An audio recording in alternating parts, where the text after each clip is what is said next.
Micro Unit 5. All about factor markets. This is where workers and machines are employed by firms and businesses. Usually they're expressed in terms of rent and wages. This is kind of the other side of the product market on the circular flow model. Remember, there we were looking mostly at prices and costs. Here it's rent and wages. The 4 factors of production, you remember these? Land, labor, capital, and entrepreneurship. Capital is the productive equipment for businesses, and entrepreneurship is like the business creativity. Factor payments. 2 big ones here are wage and rent. A wage is a rate paid to employ a worker. It's usually hourly. Rent is the rate paid to lease a machine or rent it. Human versus physical capital. Human capital is the skills, training, and education and creativity that your workers or the population of a country might have. Physical capital is the tools, machines, factories, and technology that the human capital has access to, right? Quantity and quality matter a lot here. You can have a lot of physical capital, but if it's old or dilapidated or it's out of date, it's not really going to help you. Derived demand. This is demand for a factor of production, like an employee, a worker, or a machine, due to a change in the demand for the good it produces. For example, if the price of soccer balls goes up, well, you're going to demand more of the things that produce those soccer balls, like, the workers that make them or the machines that can produce them. The relationship between productivity and labor demand. More marginal product equals greater MRP. The reason there is because MRP equals P times MP, or price times marginal product. This greater marginal revenue product means more demand for labor. And remember, anything related to skills or training or access to better physical capital should boost the productivity of labor. The demand of labor shifters. Labor demand shifters would be any change in marginal revenue product, which again is any change in marginal product or the price of the product, and you're going to see more demand for labor. So productivity changes, things like that are going to increase your demand for labor. The supply shifters are a little bit more in depth, but I think they're quite intuitive. These make sense. So training and education for those workers means that there should be more of those workers capable of doing the task, right? So if a lot of people go to engineering school, you should see a lot more engineers. That should mean more supply of labor for engineers, which might actually push down the pay or the wage rate for engineers.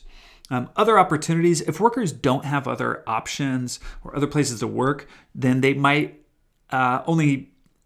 supply more of their labor in the market that you're talking about. Immigration. This is related to the mobility of labor. So if there's lots of immigration, that should be an increase in the supply of labor, which could push down the wage rate for workers already in that industry. And things can get political here. Culture and leisure preferences. So if workers prefer to spend less of their time working, that might mean a smaller supply of labor, which could increase the wage rate. And then, of course, working conditions. If it's a nice place to work or the industry is really comfortable and well compensated, that could increase the supply of labor in that market. Leisure. This is time not spent working. So doing things you enjoy, relaxing, vacationing, hobbies, family time, etc. A union, another political term, or one that's been politicized, is an organization of workers, and they use this organization to negotiate against management, right? So this is the workers against management, or the sort of upper employees in a firm, often earning salaries. They're looking for wages and they're looking for working condition improvements. That's what a union tries to do. These are more common in unskilled labor, but they can still happen in skilled labor. Wage discrimination. This is a difference in pay for discriminatory reasons, things like gender or sexuality, religion, anything that's not really relevant to the performance of an employee, but is used to determine wage, even if it's not explicitly stated, this is highly illegal. Wage versus salary. Wages are paid hourly. Again, common in unskilled labor. Think about cashiers as an example of unskilled labor. A salary is a set pay regardless of how many hours you work. This tends to be more predictable, and it's common in skilled labor like office workers or maybe doctors. A wage taker. This is a firm in a perfectly competitive factor market. They have no control over wage. A wage floor or a price floor. Just a review here, guys. This is going to be referred to as a minimum wage. I'll show you the graph in 1 minute. All right, a minimum wage. This is used to boost the pay for unskilled labor. It's a government-mandated minimum price that can be paid for labor. It can, however, lead to some sort of nasty unintended consequences, but that's going to depend on elasticity. Here's an example for you. This market wants to operate at the wage rate of WE and the quantity of employment at QE, but it can't because the government has put in a minimum wage. So the wage cannot go below WM or W sub minimum, right? That minimum wage. So at that minimum wage, we can see that the demand for labor is here. That's pretty low. The supply of labor is really big. And anytime quantity supplied is bigger than quantity demanded, we see a surplus. This is a special type of surplus. It's unemployment. That's unemployment. That surplus is equal to the amount of people who become unemployed because of the minimum wage. Perfectly competitive factor market. On the left, we have the market. On the right, we have the firm. This should feel familiar, like the perfectly competitive product market. Notice that WE in the market is the wage that is sent to the firm. That means this is a perfectly competitive firm. They have no control over how much they're going to be paying their workers. Supply of labor is equal to marginal resource cost or marginal factor cost. Demand for labor is equal to marginal revenue product or MP times P. Notice this little interesting section of the demand for labor curve. That's because of diminishing marginal returns, or that idea that you've got too many cooks in the kitchen. Eventually, productivity starts to fall as you input more variable resources into a fixed capital system. Unskilled labor. This is a lower wage earning worker who lacks specialized skills, training, or education. Cashiers, or a classic example might be something like a burger flipper in a restaurant. Marginal revenue product, MRP, calculated by taking marginal product times price. Marginal product is how much extra stuff one worker can make. So how many more widgets can that worker produce? This shows a firm how much more money that hiring a new person can bring in for them. Marginal resource cost. This is how much it's going to cost them to hire that person, or how expensive a worker, could also be a machine, how much they cost, MRC or MFC. The least cost rule. Really simple formula. Marginal product of X, maybe this is a worker, divided by the price of that worker.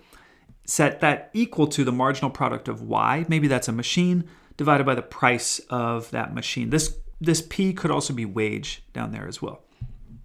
The ProfitMaximizing Rule for factor combination. So how many workers should I hire versus how many machines should I rent? Your formula is MRP of X divided by the MRC of X.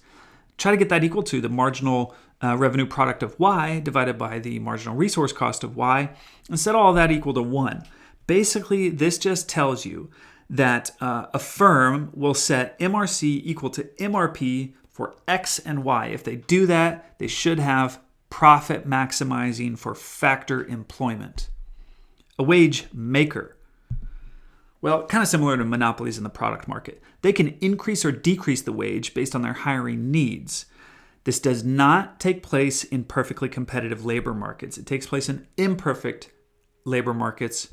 For example, a monopsonistic factor market. This is not a typo. It's a new word, monopsonistic or monopsony. This is an imperfectly competitive labor market, and there's only one place to work. That gives that employer really strong wage setting ability in the factor or labor market. MFC is no longer equal to the supply of labor. So S sub L does not equal MFC or MRC, marginal resource cost. Great example would be like a coal mining town back in the old days. Here's how it's graphed. This might be the trickiest graph in all of micro. I don't know. So you can see the biggest difference here. Marginal revenue product is equal to demand. That's the same. That's fine. But notice, supply of labor is not equal to the marginal resource cost. These are different, right? In a perfectly competitive labor market, those are equal, and we would have a wage rate that's probably higher.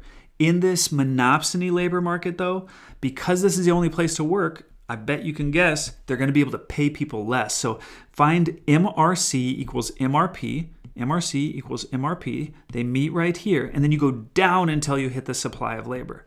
That's how much people would actually be willing to accept. So lower wages here. Product market versus factor market. On the left is the product market. On the right is the factor market. Notice marginal cost and marginal revenue product. We've got specialization occurring, and we've got diminishing marginal returns occurring right after the kind of, you can see the Nike swoosh on those two graphs. That's what's going on there. All right. That's all I got for you. Thanks for watching.